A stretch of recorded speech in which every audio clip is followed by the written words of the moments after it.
Rise up!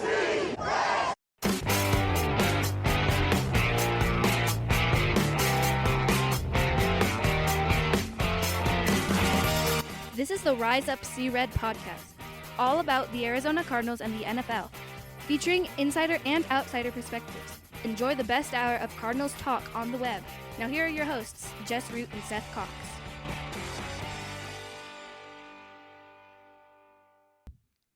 Hello, Arizona Cardinals fans, and welcome to the latest edition of the Rise Up See Red podcast. I'm your host, Jess Root from CardsWire.com, the NFL, USA Today, NFL Wire site that covers the Arizona Cardinals. In episode 493, this is our one bye-week edition with Seth Cox from RevengeOfTheBirds.com, SB Nation's Arizona Cardinals sites, and one of the hosts of the original Draft Breakdown podcast. We have in this episode, we're talking about the Cardinals win over the Pittsburgh Steelers. But like I said, this will be our one show this week. We've got no games to preview, and so we will be on bye like the team, come back, do a normal, what would be normally be a review show, but we'll do a couple other post-bye type things, and then go back into the preview segment. I'm sure Seth and I will do our preview show about the 49ers. I'm sure I can probably get Kyle Madsen back on for a third time this year to talk Cardinals 49ers, but what we do get to talk about, shock the world, the Cardinals beat the Pittsburgh Steelers 24-10 on the road. Their first road win. I've written this probably like 5 different stories because it's a cool thing. So it's their first road win of the season. It's their first road win since week 10 of last season. It was their first win over the Steelers since 2007. And it was their first win in Pittsburgh since 1969. Now, Seth is, despite his millions of kids, is pretty young. I'm much older, and 1969 even predates me by nearly 10 years. So in my lifetime, the Cardinals had never won in Pittsburgh. So we actually saw something pretty historic, and that's what we're here to talk about. So what I wanted to ask first, Seth, is this. Did the win say more about the Cardinals or more about the Steelers? Yeah, I mean, it did, right? It's one of those situations where I don't know what the answer is, just because we knew the warts of the Steelers, right? You and I previewed the show last Thursday. We wondered aloud how that team was 7-4. We were curious what they could do. And you brought up a great point off the air. The reality is that the way that they win is unsustainable. And what we mean by that is they're a very, very good team at forcing turnovers and keeping the opponents from scoring, which is, a very key aspect of winning football games. However, they have not been good offensively for most of the year. And defensively, they're not the Steelers you're used to. They're middle of the pack, lower middle of the pack in terms of yardage allowed. They are middle of the pack against the run. And those things are not very Steelerish or what we have known the Steelers to be, especially under Mike Tomlin. And so their points per game or points against was kind of fluky, right? Like they do a good job in the red zone. They're not bad in the red zone by any means, but they don't really stop teams really well between the 20s, and they live and die by the turnover. And we highlighted it before the game. Their losses this season have really been when they don't force turnovers, because defensively, that's kind of how they live. And when you live and die by the sword, or in this case, turnovers, and you don't force any, which is kind of amazing in the weather, right? That the Cardinals ended up playing in. Well, when you don't force any turnovers, you even against what many consider a bad Arizona Cardinals team, it's hard to win a football game. Yeah, it's absolutely the case, and there were some misfortune by the Steelers on their side of the ball as well, because they'd been relatively healthy. They didn't have Montravius Adams, but he hadn't played in a few weeks. They got Minkah Fitzpatrick back, but they lost Kenny Pickett. They lost their left guard Isaac Seumalo. T.J. Watt was injured for much of the second half. He came on and off the field, but he was not nearly as impactful as he could have been. Landon Roberts got hurt, and so they suffered an injury in the game to their starting quarterback to their top pass rusher, their best defensive player, their defensive signal caller in Landon Roberts, and one of their starting offensive linemen. And so, well, and it was interesting. I was listening to a podcast, and the guy just happens to be a Steelers fan. It wasn't a Steelers-based podcast. And he was talking about, one of the things that has impressed him with Jonathan Gannon is that the guys play hard. Obviously, we had some questions about that last against week. The Rams. So the idea, I think we can now say they weren't tanking. They weren't tanking. Yeah, so they just played really bad.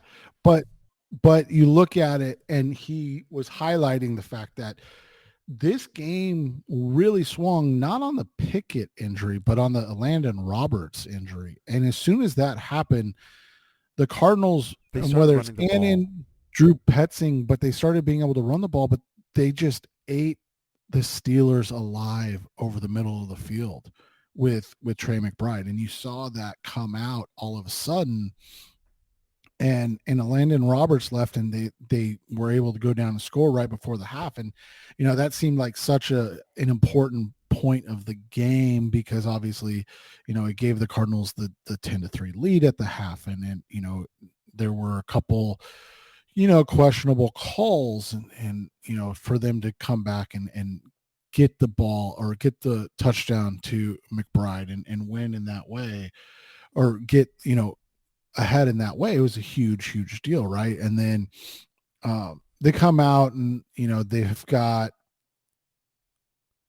some issues right off the gate, and you do get worried, right? Again, you're like, oh, here comes that second half lull, and you looked at it, and you had the pass by Murray that was knocked down by Watt, and then you gain 6 yards, and you're like, okay, just run the ball again, and they throw the ball, and it was one of the more frustrating plays of the game, because Kyler Murray literally hit Marquise Brown in the hand. Oh, jeez. And it didn't get caught. And you're like, okay. And, the Steelers come back out, and they've already missed a field goal in the game, and the weather's awful. I mean, there's no doubt about it, right? Like, the weather was a huge factor in the game, but the Cardinals had to play in it just as much as the Steelers did, and they obviously Pickett's out at this time, and they go for it on fourth, they're driving, and they're not really doing anything, right? And Trubisky drops the snap, Mason Cole strikes again, right? But this time on a different team. Dante Stills recovers it, and the Cardinals have the ball at the Pittsburgh 21, and it was almost easy, and you saw them kind of again take advantage, and well, that's the thing, they took advantage. So what we saw earlier in the year in a couple of games where they got takeaways and then they didn't do anything with them because they struggled offensively, on the turnover on downs and on the turnover, they turned those into 2 touchdowns, and that put the game away. Because they went from being, it was a 3 game, they were up 10-3, and then after that turnover, when they had the 21-yard, the 21-yard drive, 17-3, and after that, like even against a Cardinals defense, when you have Mitch Trubisky playing quarterback for the Steelers on an offense that already is not good, felt really good after that, because even with the Cardinals, defensively, the Steelers kind of went down the field and that was kind of easy, because their offense is so muddled. The Cardinals didn't, they like this with the Rams game. That's where being steamrolled is because they didn't get one stop, and then they couldn't get another stop, and then they scored again. The Steelers don't have that type of offense, and so even with early missteps offensively, they were able to find their stride and then got better and better. And my favorite thing was, and it probably was simply because of game situation, is that they were able to, and Petzing relied on James Conner.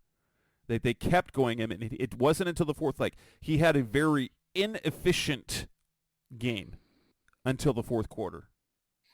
Yeah, and there were some missed opportunities. We had a deep ball early in the game from Kyler to Rondell Moore that was just a flat out drop, Yeah. and then in the fourth quarter, you had a touchdown that was nullified on a very terrible. Oh my gosh.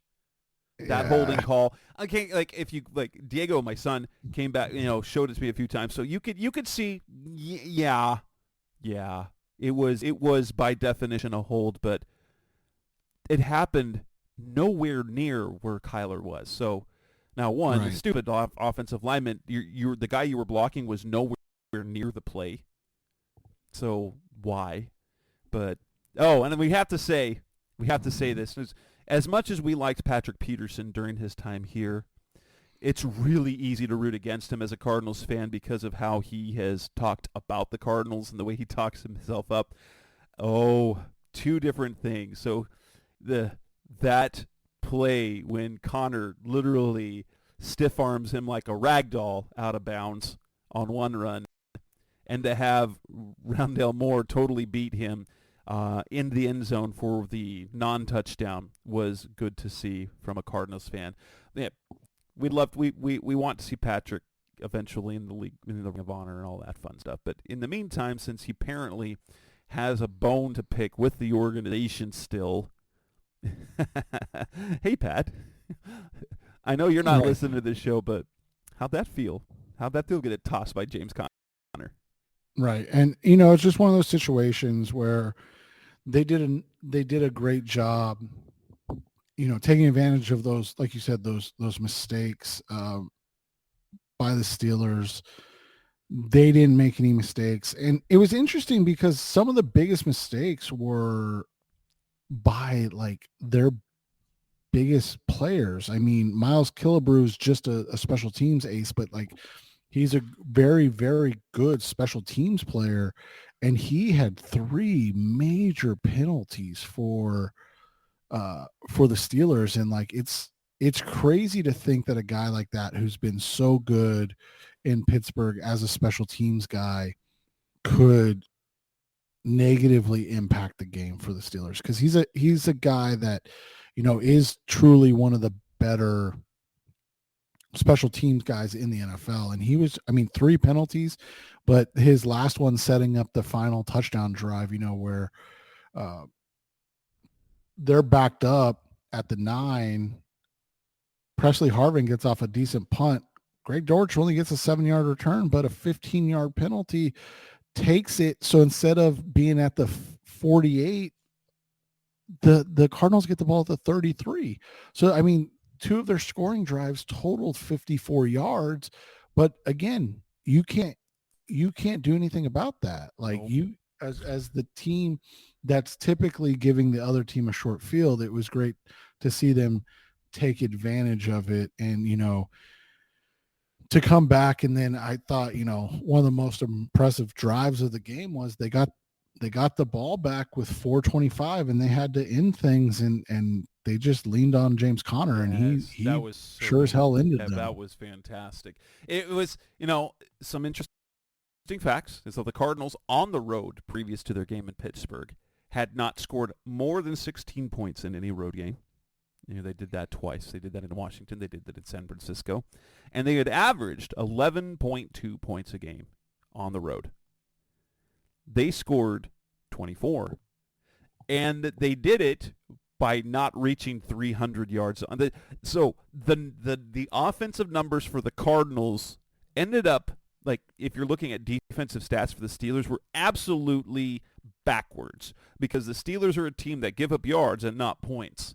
The Cardinals only average 4.5 yards per play, 282 total yards. The Steelers, as bad as they were, outgained them 317 to 282. It reminded me, statistically, when the Cardinals gave up, 270-something yards to the Baltimore Ravens, and they still scored 31 points.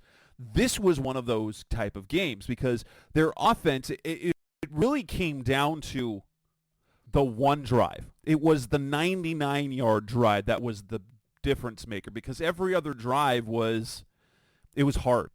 Every other drive was hard for them. And that 99-yard drive, being efficient on third down, getting the points right before the half was so impressive. But if you look at the numbers up, James Conner had a good game. Trey, McBride, we're going to talk about them in just a minute. Specifically, Kyler's passing numbers didn't look good.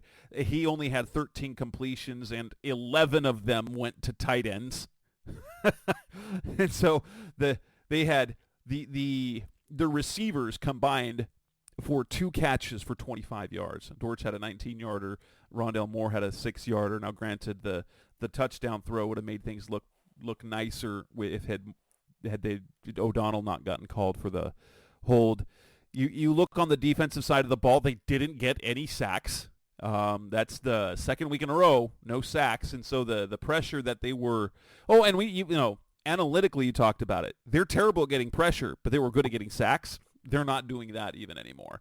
They did put their hands on 4 passes.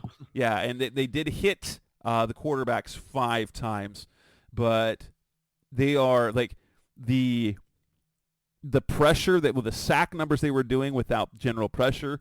Yeah, they didn't get pressure, and that's going to be tough. Like that's not sustainable, especially with the teams you got coming up on the schedule.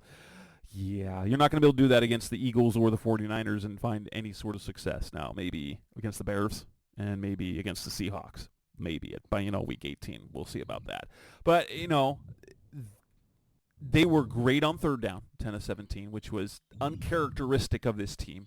They held Pittsburgh to under 40% on third down, they just played pretty well. They played well enough in all three phases, which was really nice to see.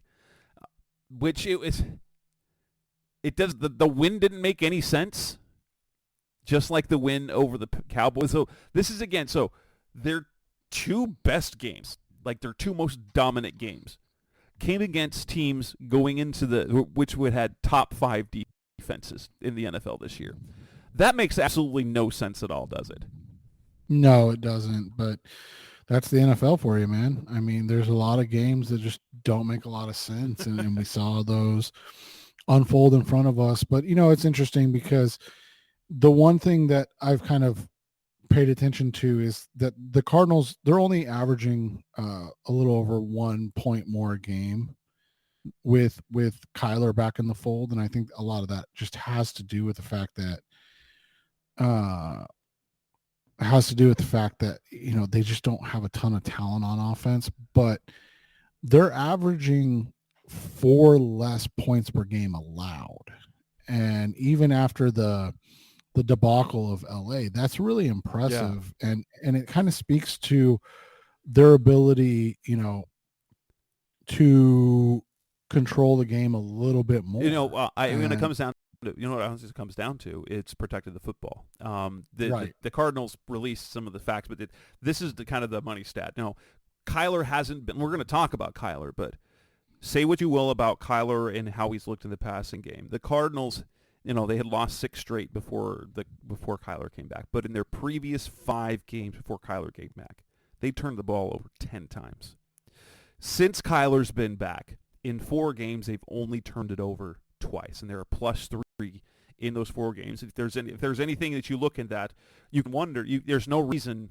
You can look at that and say that's the biggest reason why they are 2-2 since Kyler's return. Because Kyler, even though he's thrown 2 interceptions, and they were a little bit fortunate because they did have the 2 fumbles that they recovered of their own. I will say this. Why was that one fumble called a fumble when Kyler clearly tossed it forward. Right. I don't understand that. And did I miss something? Because when he was going down, he didn't just lose the ball. He said, okay, I'm going to flip this forward. That's an incomplete pass. Rondell Moore missed he dropped a handoff. And so there were a couple of times unfortunate. But they only have 2 turnovers in 4 games and they had 10 in the previous 5. Kyler's thrown 91 straight passes without an interception. And so, before last season, that was one thing that Kyler was really, really, really good at, was protecting the football. He gets a few passes knocked down, but his interception percentage is one of the lowest in team history. And so if anything else, and this would make sense, if you're not giving the ball away, you're not putting the defense in a bad position, which then makes it so that it's not going to be as easy for them to give up points. And so, they now are 2-2 since Kyler's returned. They're only averaging 1, but you look at it, they've got a 25-point game, they've got a 24-point game, and then they've got a couple of stinkers. But more importantly, they pop the top off the road stuff, and so you've got 4 games left, and we'll talk about that. But I love the direction. I love the direction, and we were worried after the Rams game because the game plans, kind of the decisions, like that looked like a team that was tanking. This was not a team that was tanking. This is a team that was being physical and out-physicaled a team that's known for being physical.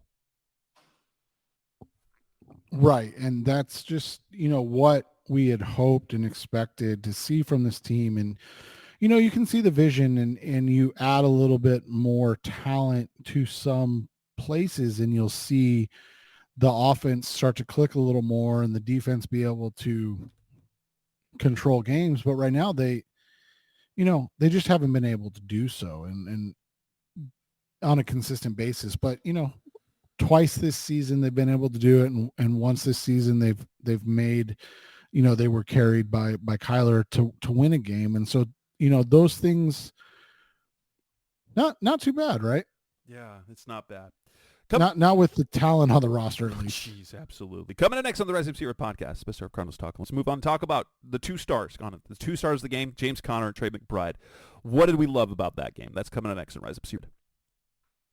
We're back on the Rise of Sierra podcast, Best of Cardinals Talk on the web. James Conner, 25 carries, 105 yards, 2 touchdowns, average 4.2 yards per carry. I think it makes it 11 straight games where he's had an average of 4 yards or more. He's averaging just under 5 yards a carry this season.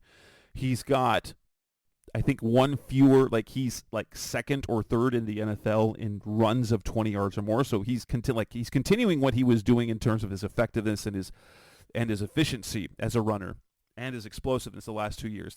He got all the news and all the love in 2021 because of his touchdowns. Okay, that was all fantasy love. He's been a much better running back the last 2 seasons, and it shows. I think of James Conner as this. He's not an elite back. He's not a Derrick Henry. He's not a Nick Chubb. He's not those guys at the very top. Not a Jonathan Taylor, but he is just a little bit below them. He would get so much more love if he could stay healthy, because the impact he has on the Cardinals is nearly as impactful as you see the best backs in the NFL on their teams, right? And whether that's more of an indictment on the talent on the team, but that the type of player that he is, he impacts that so much. And yeah, it's to see him do that, and they needed it. They needed everything. It was a grind out performance until the final half of the final quarter, and then he took over that game. Yeah, and it was a good second half performance, and like you said, the grinded out style, the way that he was able to push things. And you look at it, he's on pace to have the most yards in his Arizona Cardinals career. He has a chance to set the mark for the most yards in his career. I don't know if he'll get there. He needs 343 yards to break what was his career high of 973. And against the 49ers and the Eagles, it's going to be hard could to be, run the ball that much. Could be tough, but he has a chance. I mean, you look at it, 343 the last 3 games is not, or 4 games is not out of the question. And it'll be in, 3 less games because he only played 9. The crazy thing is, though, he's so much more efficient this year. 4.9 yards per carry, the most he's ever averaged in his career. His receiving stuff is way, way down this season. There's a reason for that. They don't play him in receiving on passing downs. Yeah, and I think it's helped him as a runner. And that it's interesting because it just takes that one less thing. It's a very interesting way and very traditional, because it didn't feel like over the last few years is that they didn't have a third down. The Cardinals most certainly have a third down back. That's Amari DiMercato. He got hurt again, so Michael Carter filled that role. And guess what? Michael Carter he's really good in that role. If he gets a little more playing time in the system, I think he's going to be. And that's one of the more exciting things. That's for another show. That's one of the positives coming into this offseason, because you got Carter under contract for another year, which means you got Connor and Carter, and assuming that you like kind of what the running back room is, but Connor's just been it's hard to believe that a guy that doesn't have the volume numbers of a running back, and he's got a couple of Pro Bowls. He's certainly he's a great NFL player. He gets all sorts of love. He's super respected. But for a guy that does not have a 1,000-yard season in his career, he gets the respect from his teammates and from opponents and opposing coaches as if he were a premier back in the league. It's like he is just a hair. He's just below the premier backs in the league that could be. Like it's a case where you could see where this guy could bust off for 1,400 yards, but his body's it's just of all those things. That game against Cincinnati, he's having one of the best games of his Cardinals career. He's upended. He goes for leaping over a player, gets a little upended, and he has an knee injury, and he misses 4 weeks. That's just stupid. we should have had another month of James Conner. Yeah, and he'd probably already be at his career high for yardage, right? Yeah, probably. And here's with how efficient he's been. And then you talk about Trey McBride. What happened? How did it happen that Trey McBride suddenly is one of the most promising young tight ends in the NFL? I mean, I just think it's one of those situations where it takes tight ends a while. I think Kyle Pitts was the last rookie tight end to put up big numbers, but it typically takes tight ends a while. And I'm kind of going through right now the numbers. Unless you're T.J. Hawkinson in your NFL debut against the Cardinals. Right. But I mean, even Hawkinson that year didn't have. That was a breakout game that he didn't break out the rest of the season. Right. And it's interesting to look at, this season, last season, McBride's number one. You look at this season, Sam Laporta is probably the best tight end we've seen in a long, long time. I mean, he's putting up numbers that are actually better than McBride's, but it's usually a season or two until a tight end comes to fruition. I mean, you look at Kyle Pitts, even like I said, that first year was such an anomaly. He was a Pro Bowler, over 1,000 yards, and he's got barely over 800 yards combined in his next 2 seasons. Right. And that's just kind of how the tight end position works for those guys. I mean, you look at the Steelers have a good tight end, right? Pat Freiermuth, he's a good ball player.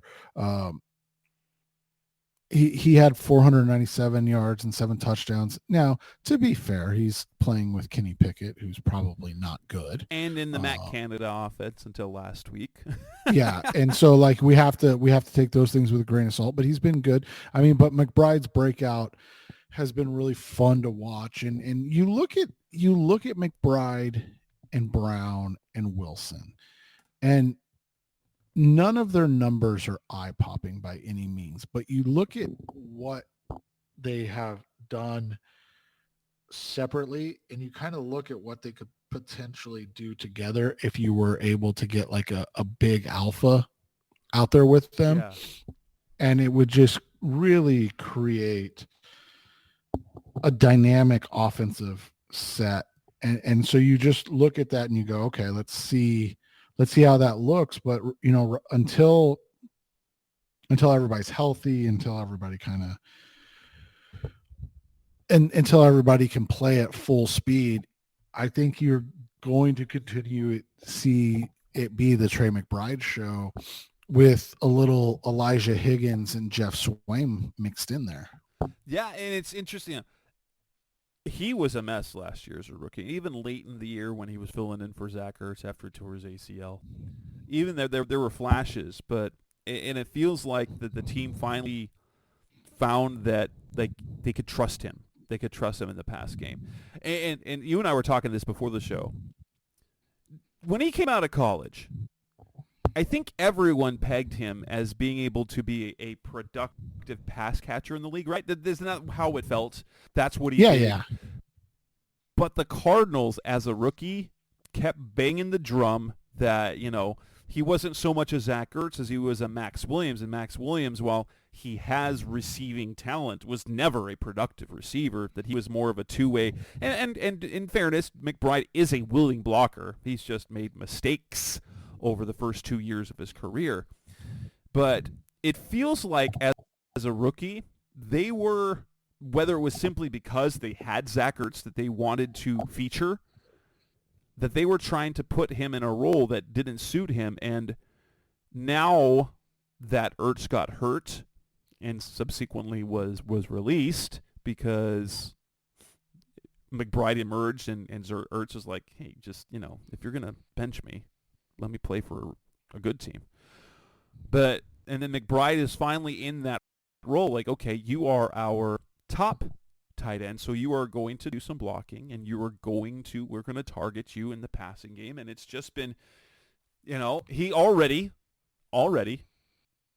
in 13 games, he has tied the franchise record, the single season record for receptions by a tight end with 56. So every catch that he makes between now and the end of the season over the final 4 games will set a new record.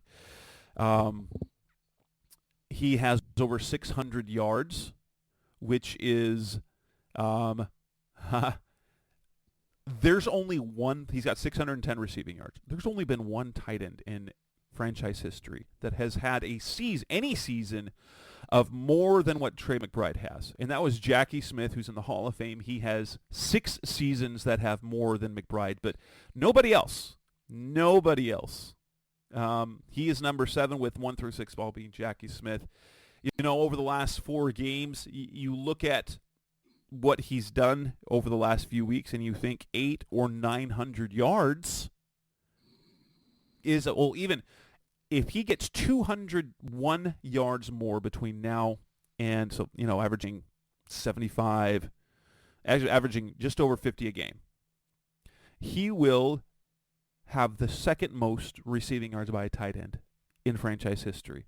The only one to do it better would be Jackie Smith's in 1967 when he had 1,200 yards, 1,205. And that was the year that Jackie Smith also caught the 56 passes. So McBride it's fun.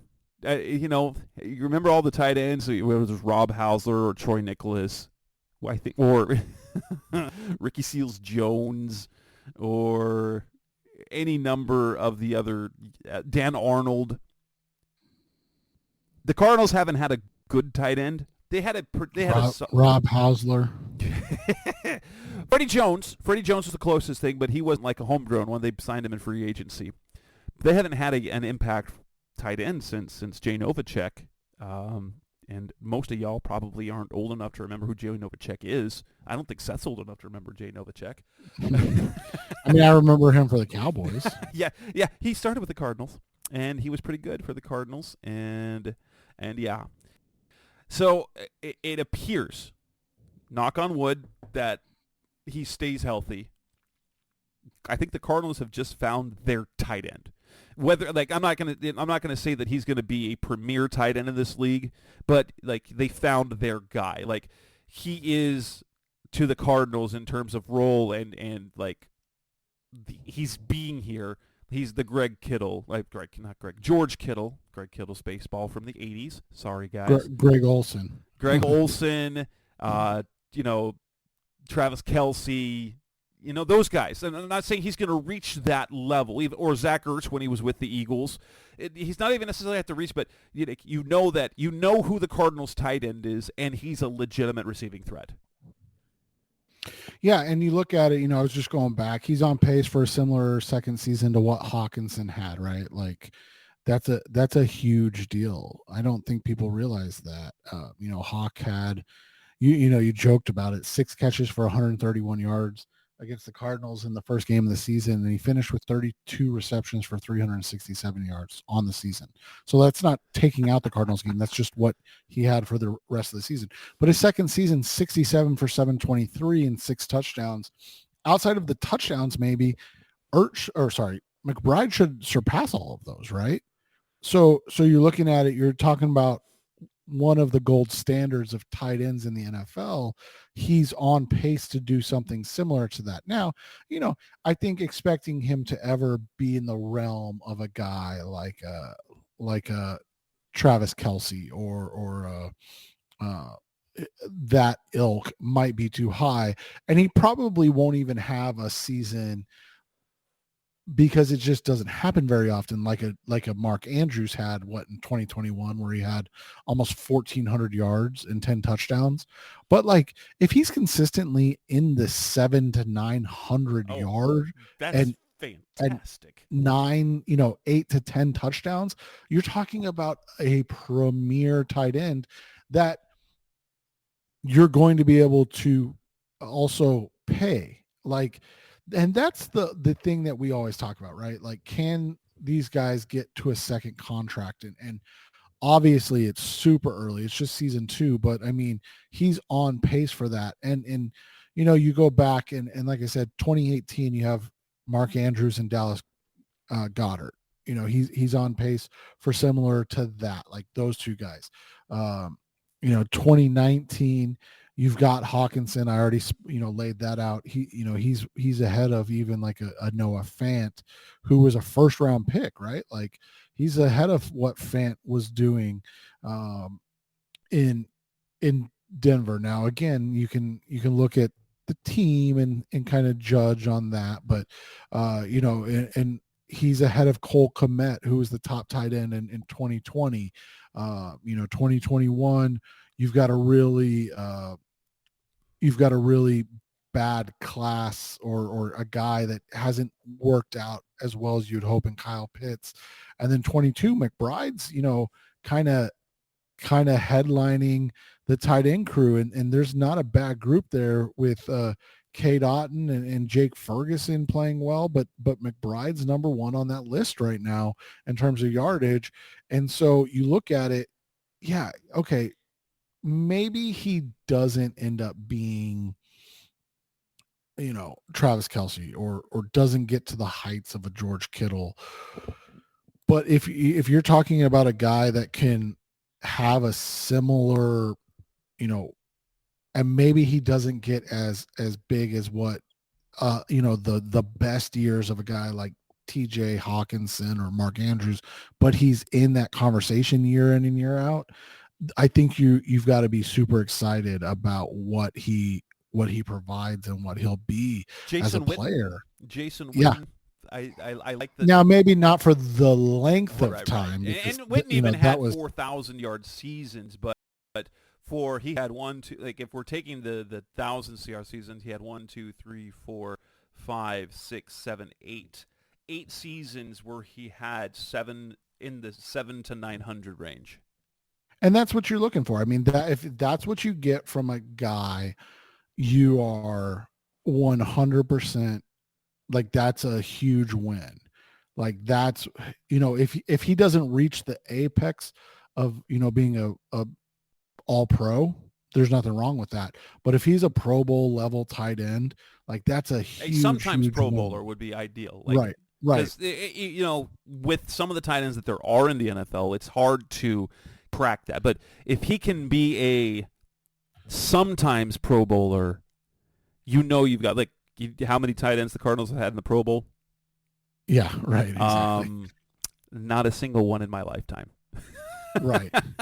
And that's just what it is, man. I mean, you just look at it. They've got some opportunities.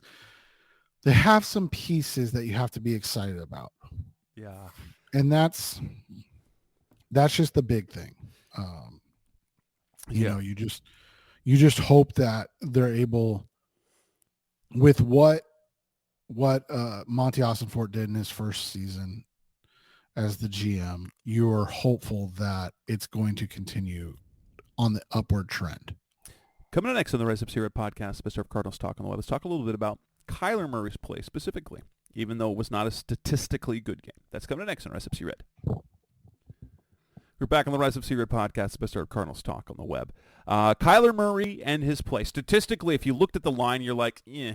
And honestly, if you look at his 4 games, there's not a game that you're super impressed with. He completed 13 of 23 passes, not particularly good on the completion percentage, 145 yards, a touchdown, no turnovers.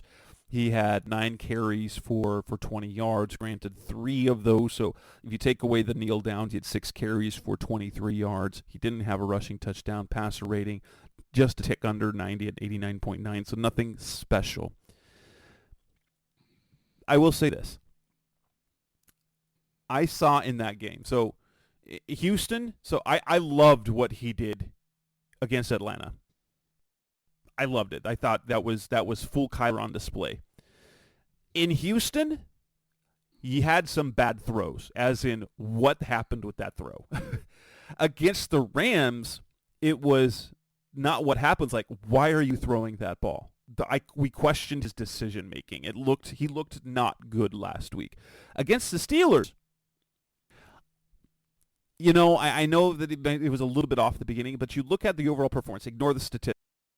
If you watch what you saw on the field, what you saw was a quarterback that was making plays. I didn't see bad throws, and I didn't see bad decision throws either. And so he kind of put it all together, and he was partially a victim of circumstance. Rondell drops the one. I'm some like, yes, that's a play you should make. Absolutely, it hit him right in the hands. At the same time, that still is a tough play to make, because he did get his feet tangled up and he was falling to the ground when it happened. Should a second round receiver make that catch? Yes. They had the deep throw to Rondell, which should have been a touchdown, nullified. And so you put those two, or even one of those two completions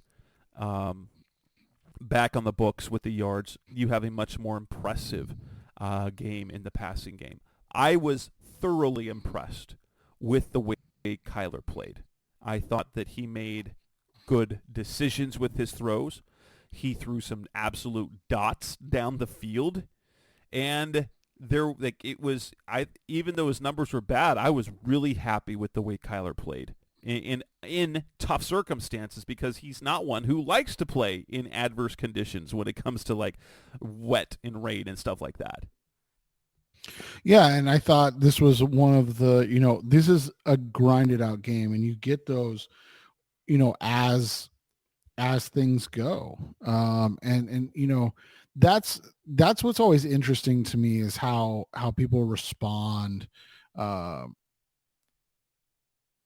to these things, because you look at it, right, and it's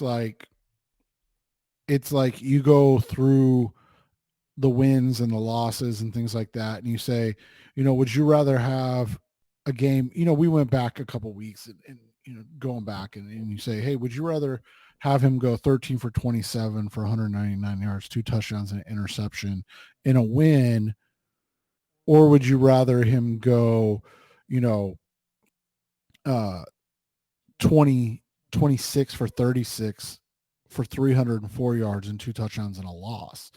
And people will be like, well, obviously the win. It's like, then why do you criticize how the win got there? Because at the end of the day, it is about the wins. Now, we talked about the Rams game, and a lot of that was on his shoulders. A lot of that was, he wasn't making the plays that he needed to make. And so, like, if you're going to grind that, then you have to look at what he was able to do this week and say, hey, this was a good game. It wasn't pretty by any means. But and you look at some of that's like, we've seen some underwhelming games and that had like, the yards per attempt in the low fours. This was a very respectable 6.3 yards per attempt. That's nothing good, but it wasn't bad. And so his passing numbers were not inefficient. His completion percentage was lower than its average, but he took care of the ball. He had a couple of drops. And this is considering, again, 11 of his 13 pass completions went to tight ends. Right. And I think a lot of that you're not going to get good production in the pass game if your wide receivers only catch 2 passes. Right. And I think a lot of that is he just doesn't trust the wide receivers right now. Nope. Good reason why. Good reason why. Right. Good reason why. But I really liked the performance. I wish, in the 5 years we've watched Kyler Murray, we keep expecting to see a version of Kyler that's like the 5,000-yard combined passing and rushing.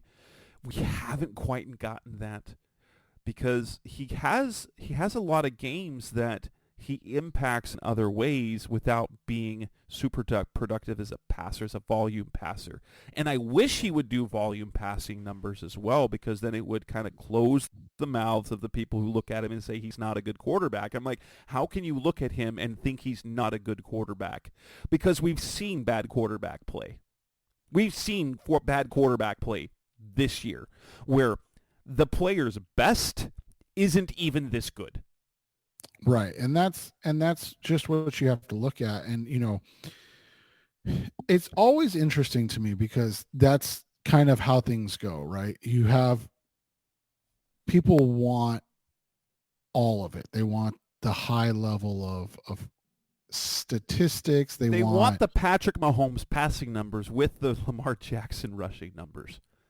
Right. And but they also want the wins. And then you look at it and the biggest one was the 2 weeks that, Josh Dobbs went and had, good games for the Minnesota Vikings and won games. And, and all of a sudden it's like, well, look, what were they thinking? And then now he throws 4 interceptions. Right. Well, and then they lose 2 games in a row. He throws 2 touchdowns to 5 interceptions. And they're like, hey, we're probably going to go with this guy at quarterback and not Dobbs, who we just traded for because he's that bad. And that's just, it's just the ebbs and flows of the game. But a lot of times a guy is who he shows you, and they can have positive games. But I think that it's the steadiness of what we've seen that I think you have to appreciate Kyler. And, yes, you would love to see a little bit more. But again, it's been 7 weeks total in the system, and he's got this team at 2-2 in that time. Yeah. Like, that's at the end of the day, that's what it is. And if he's the thing that's holding you back from being really good, that I have no problem with looking at it and going, hey, they need to move on.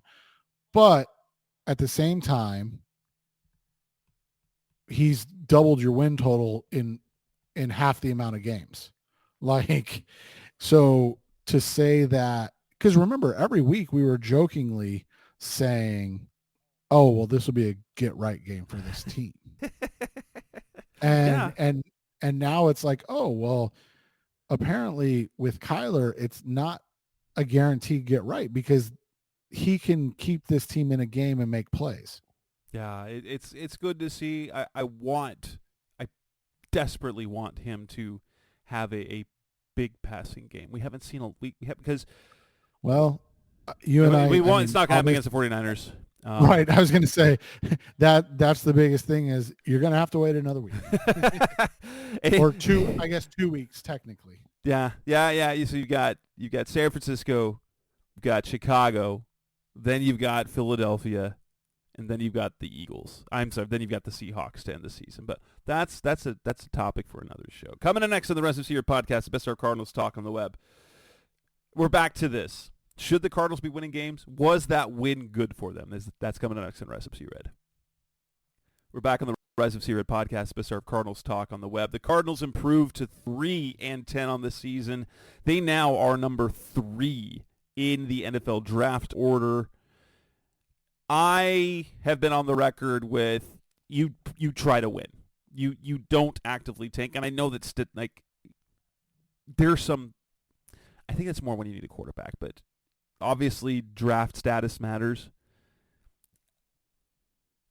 Is the loss like how many wins is too many wins, do you think? Well, so I was going through it, and I was going to get your opinion on this. The worst thing that can happen is that the Cardinals finish with 4 wins. And what I mean by that is I don't actually think that's a bad thing because, like you said, winning games, and if you go 3-5 with Kyler Murray with this team, you look at it and you go, hey, that's not bad. But that could end up putting you at the 8th pick in the draft. Now, I haven't gone through every team's schedule. So just everybody understand that caveat because I don't know if these teams still play each other. Because Carolina's terrible, and the Patriots are terrible. I think they're tanking. It must be.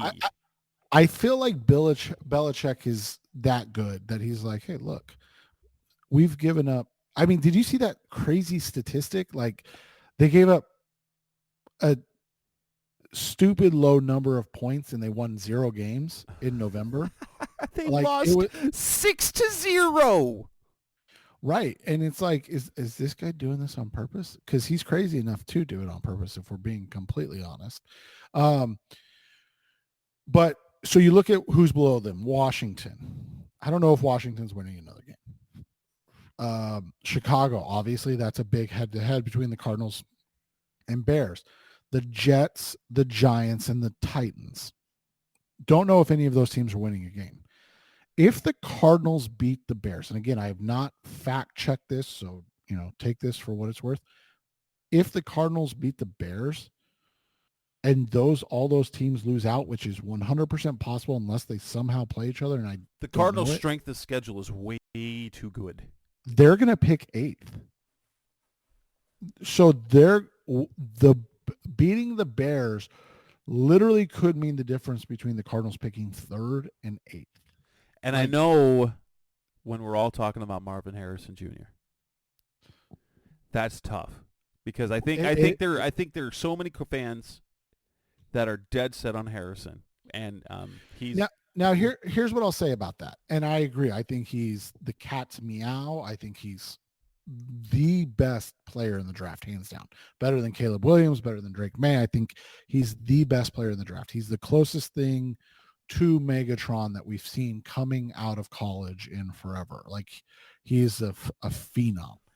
The nice thing about it is there's 2 other guys in Malik Neighbors and Keon Coleman that are very good football players. Now, they may not be Marvin Harrison Jr. level, but Neighbors and Coleman are both alpha receivers, bigger guys that fit exactly what the Cardinals need, opposite of what they have even if they decide to retain Hollywood Brown. They're big X receivers that can get open, that have some juice or have a lot of juice and make plays with the ball in their hands. Obviously, Marvin Harrison and Keon Coleman are different size than Malik Neighbors, but Neighbors is more than adequate size wise. He's built like Justin Jefferson and Jamar Chase, and not saying he will be of that level of play, but he's 6 foot, 205 pounds. He's plenty big.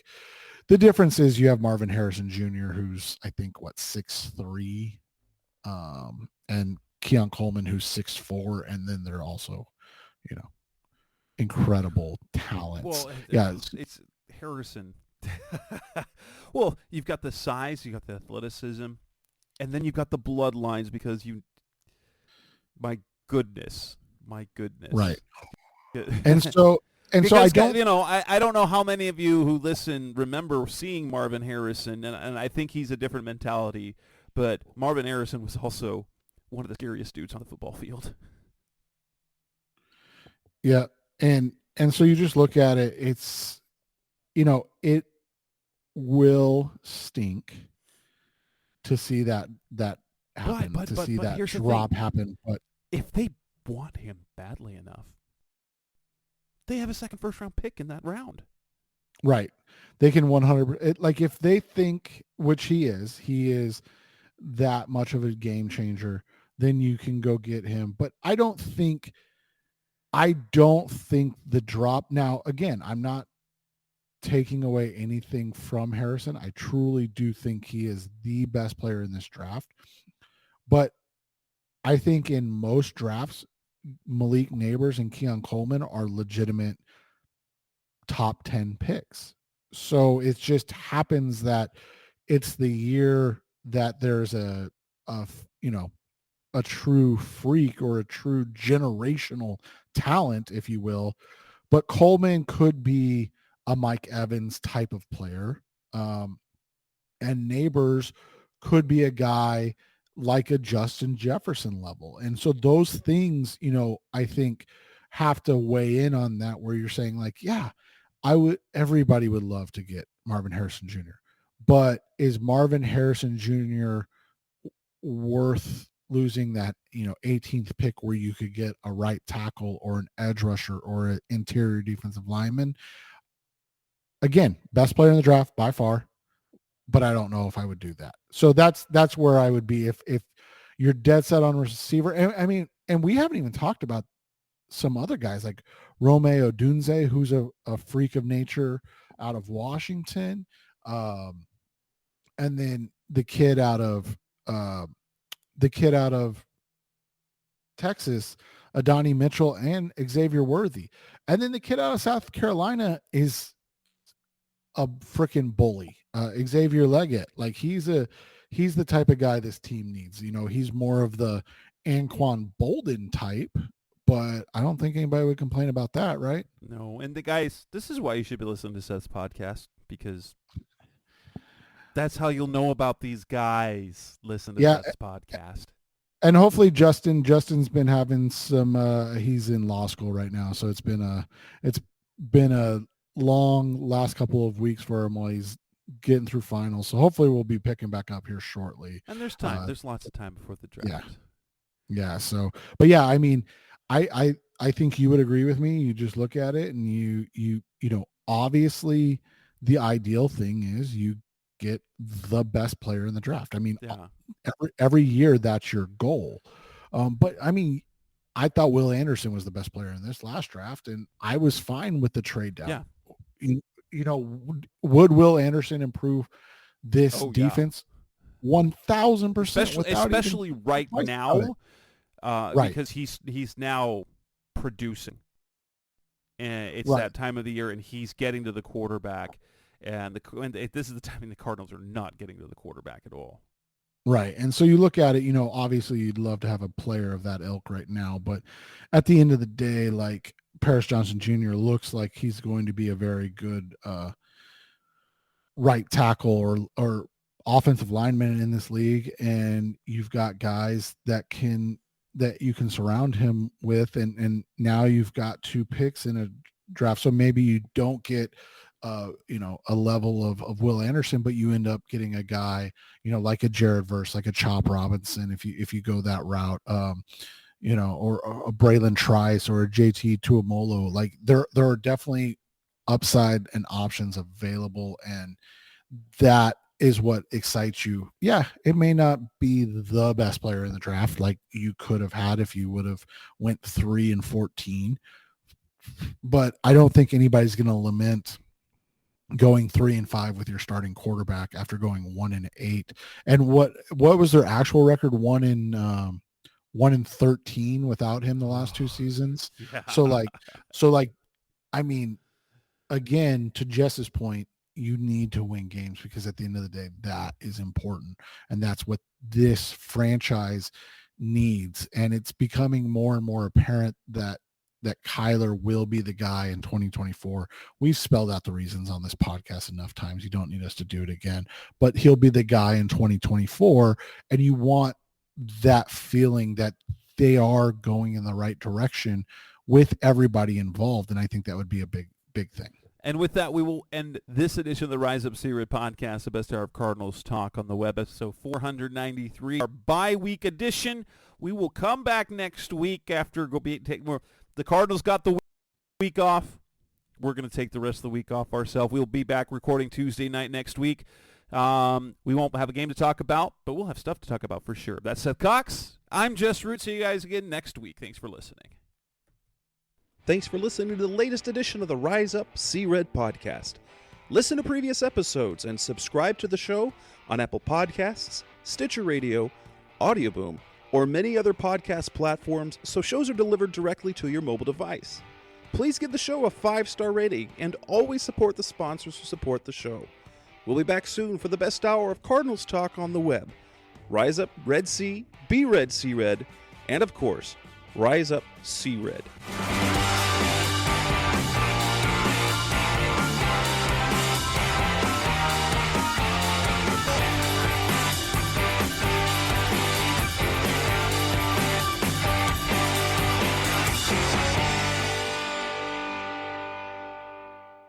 Roll!